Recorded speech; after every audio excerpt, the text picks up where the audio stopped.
Hello, I'm Jake Tapper in Washington, where the State of our Union is praying for Sri Lanka. We have a lot of politics to get to this morning, including an interview with President Trump's attorney, Rudy Giuliani. But I want to begin with the horrific breaking news out of Sri Lanka, an island nation off the southern coast of India. There are at least 200 people who have been killed, 450 more injured this morning after 8 coordinated bombings across the country on this Easter Sunday. The explosions occurred at churches as worshipers attended Easter Mass. There were also bombings at 3 hotels popular with foreign tourists, and there are close to 30 foreigners among the dead, according to Sri Lankan officials who said there have been arrests made this morning regarding the bombings. President Trump responded to the attacks this morning in a tweet offering his condolences about the terrorist attacks and saying we stand ready to help. I want to go now to CNN international diplomatic editor Nick Robertson, who joins me with more. And Nick, what's the very latest?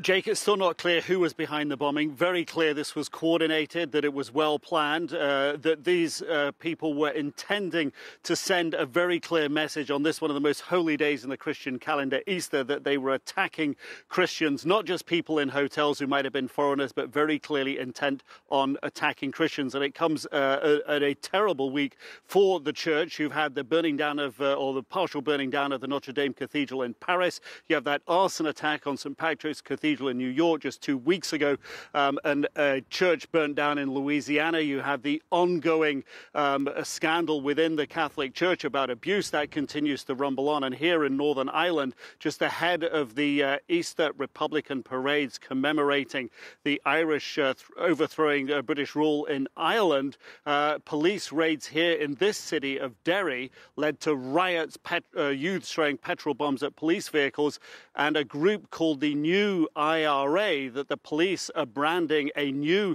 type of terrorists, a new brand, a new breed of terrorists, stepped out, fired shots, and killed a local aspiring journalist. This is a tough time for Christians and a tough time this week for the church. Jake? Is there any information? I know the death toll in Sri Lanka keeps rising. Is there any information? I know no identification of who might be responsible, but is there any information about the 7 individuals who we're told have been arrested?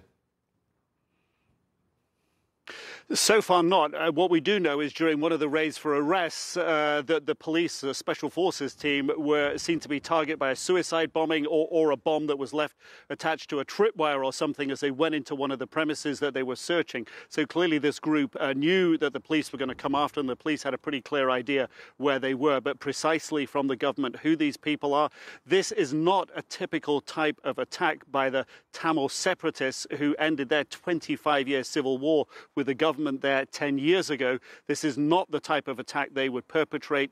They were more of a secular type organization. It has the hallmarks of ISIS. ISIS was already crowing about it in its propaganda, as it always does, but there's no indication confirmed yet that this would be, that this is ISIS. Obviously concerns high, and we know the Sri Lankan government a few years ago warned about possible growth of small, very small ISIS cells in their country.